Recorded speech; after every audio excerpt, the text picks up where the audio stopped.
there's a spectrum of people in the IHSS program. On the far left, I have a picture of my grandfather. And I put him up there because to me, he's an example of one of those golden people.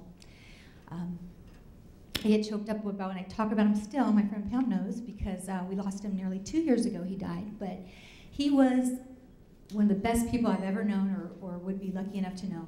A heart of gold.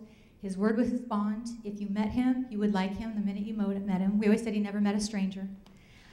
And he followed the rules and he believed in doing the right thing. Always. That's the kind of life he lived. And I'm sure you're lucky enough to know people just like that in your own life. We all are, right? On the far end of the right, I put a little cartoon character of a burglar breaking into somebody's house. And that's just representative of what people will do on the far end. People that will do bad things in our communities. And trust me, they do a lot worse than breaking into somebody's house at night with a flashlight, but that's just representative. In my job, I've seen, like I said, some bad things, and I've seen what people will do to one another for money. A lot of times I've seen what drug addiction will cause people to do. Without making a moral judgment about that, I can say that people that are highly addicted to drugs, I've seen them steal from their own family members. I've seen them drain their grandparents' bank accounts dry. I've seen children end up in the hospital from malnourishment because their mother sold their formula for crack, or bleeding because they wouldn't change the diapers because they sold the drugs. Yeah, sold the diapers for crack. I've seen parents pimp out their own 12-year-old daughters for money.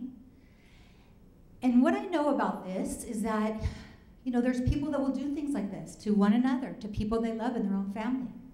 If they will do that to people they love or their own family or their own blood, do you think they'd think twice about stealing from your program? No, they wouldn't. And for many people, it's just a matter of opportunity. Whatever opportunities are there, they will exploit it. Some on the far end of the spectrum will go looking for things, right? Identity thieves. They're out there prowling.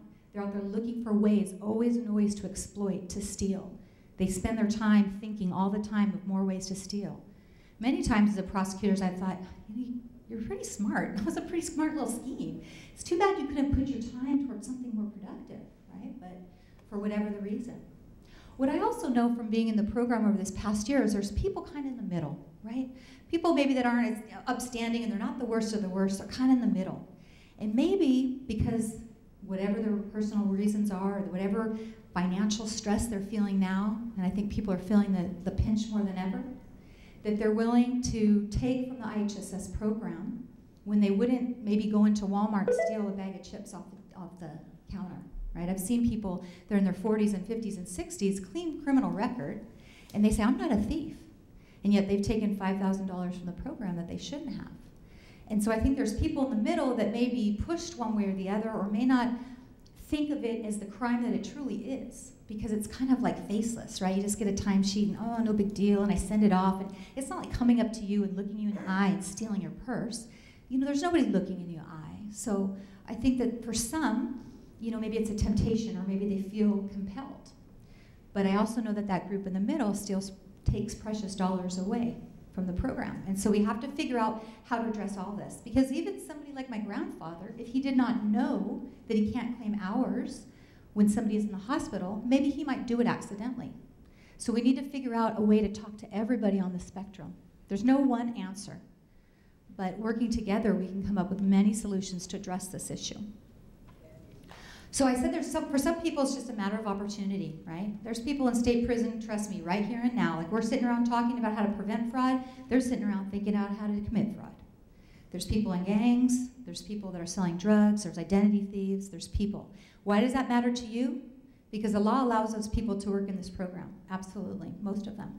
With the exception of 3 crimes, 273 AA, which is a certain type of physical child abuse, and only one type. There's many ways to abuse a child. 273 AA is just one. Notably, what is generally charged for sexual abuse of a child is not currently excluded. Elder abuse, and then what they call broadly fraud against a government health care supportive services program. And that's it right now.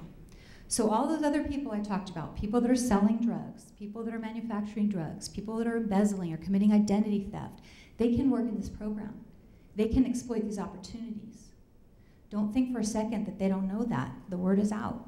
I've seen enough to know. They know that they can do that, and they are exploiting this program. to the detriment of those it was designed to serve, and to the detriment of the counties that are paying for it at a time when layoffs are widespread. I don't know the counties that you come from, but I'm guessing they're much like mine, which is that every municipal service is facing cuts. Social workers are being decimated. Law enforcement, fire, mental health services, you name it, it's being cut.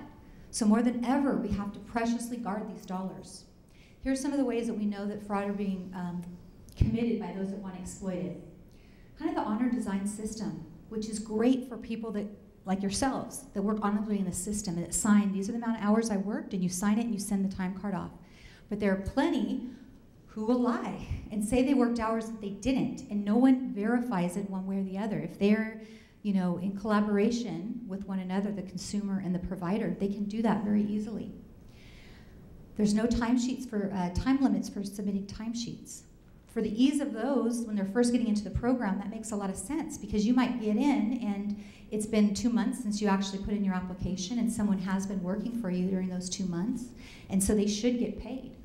But what I've seen it be exploited time and time again is people that have served time in jail or in prison. Maybe they've done 6 months on a parole violation, or they've served 6 months for a domestic violence offense, and they can very easily get out and say, can you give me 6 months of past timesheets? And they get them. And almost sequentially from the controller's office have these checks issued to them for work that they did not do. Don't think that they don't know that. They do know that.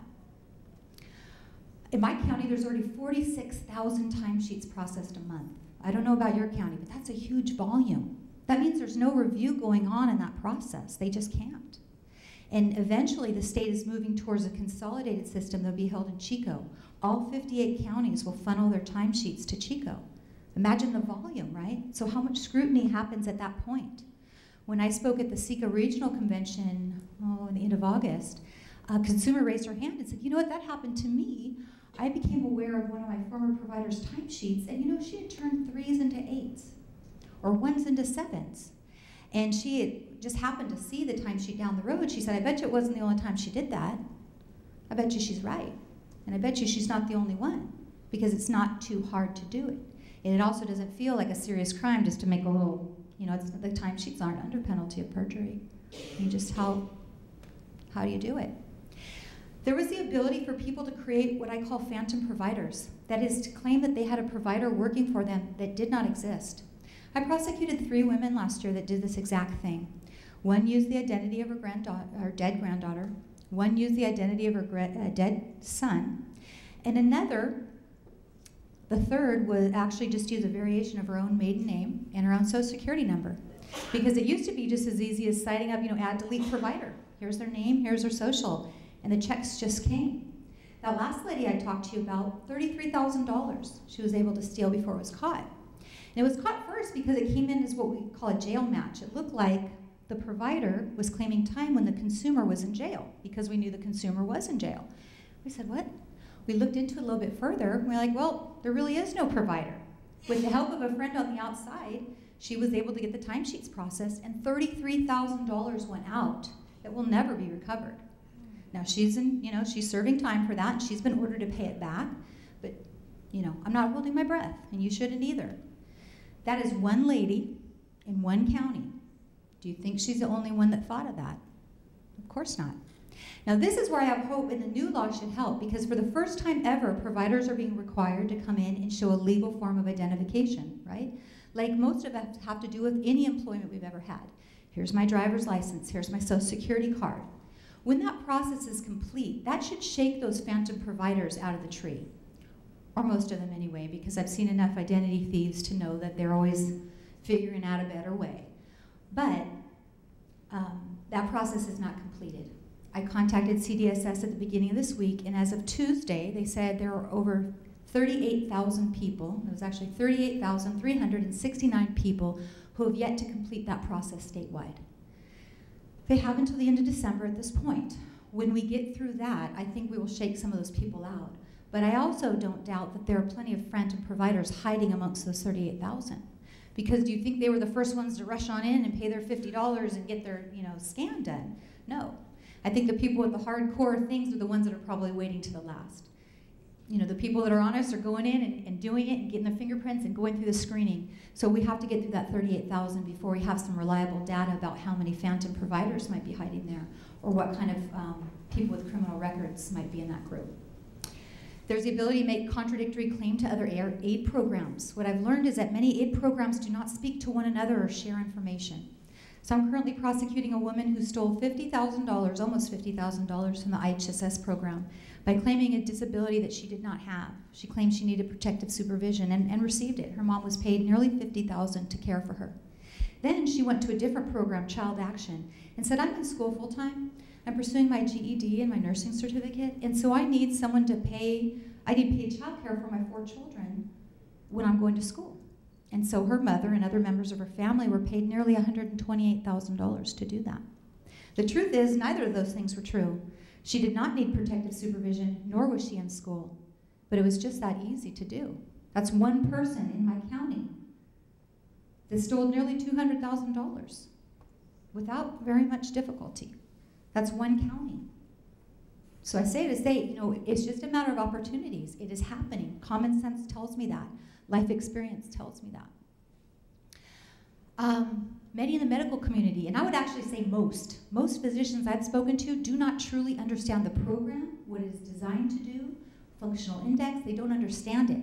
And yet they're often sought, somebody will bring them a form and say, sign and give your recommendation. Now, for those that truly need it, truly need IHSS services, not a problem. But those that want to fake a condition, they can use a doctor to do that. I prosecuted another man last year who within 5 years stole $141,000 from the IHSS program. He did that with the help of his family by just claiming, he can't do anything by himself. He can't get out of bed. He can't feed himself. He's basically mute. He can't communicate with strangers. He can't cook or feed himself, clean, dress himself, anything, you name it. And then because they wanted to up to protective supervision, they started saying, he wanders. He's left the house 3 times, so we had to search for him. The truth is that none of those things were true. He owns, and still to this day owns, a restaurant openly in Sacramento County. He actually, it's a barbecue restaurant, ironically enough, and he operated openly in public. We have hours and hours of videotape of him doing things he claimed he couldn't. He said he couldn't drive. He purchased 3 luxury vehicles inside of 18 months in Sacramento County. 2 Cadillac Escalades, 14 months apart, and then a DeVille. And I talked to the salespeople at the place, and they said, oh yeah, he's a savvy negotiator. First of all, you remember somebody you sell 2 Cadillacs Escalades to inside of 14 months that brings in $10,000 cash each time. And also, one of the sales ladies said, I sold him like that extra touch of class, special, upgrade, whatever they try to sell you when you get cars.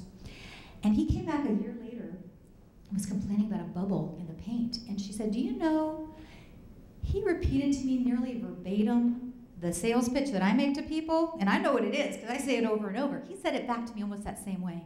I talked to his landlords. He said he couldn't drive. He could drive. All those cars were registered to him. He didn't obey the speed laws, and so he'd get tickets, and he'd go to court and represent himself, and I have those tapes. He was completely faking. And it was so easy for him to do it because when the social workers were coming, they would call and let him know, and his family would get ready. And in front of the social workers, they would put on this act. And then everywhere else, he acted like the normal guy that he was. That's one person, 141,000. Do you think he's the only one to have thought of that? And actually, he's the dad of that lady I told you that stole the 200. So that's $300,000 between 2 people, a father and daughter in Sacramento. Do you think they're the only ones that thought of it? No. So we need to reach out to the medical community so doctors truly understand the program, and so that when they sign a form, that it means what it says. And so that's part of what we're doing in my county. I've talked to you about the fact that just serious and violent felons can be in the program. I'm not here to say that if you've ever been convicted of a crime that you can never again work honorably. But in my experience, those that have committed very serious, heinous offenses in our communities don't have many don't have a high regard for the law. And if they won't think twice, I just prosecuted a guy last week, 2 strikes. His strikes were for robbing people with a gun. If you're someone that will hold somebody up at gunpoint, do you think you'll think twice about filling in a false timesheet? Of course not. He's not a good risk in the program. Now, I've heard before, the idea about consumers being able to choose their own providers. On one level, I can completely understand and respect that. My grandmother, we care for her and our family, and I can't think of anyone better. As I grow older, I can't think of anyone I'd want more than my own children. I also know if my children ever committed a crime, it wouldn't matter to me personally. I would love them always. There's nothing my children could do that would change that.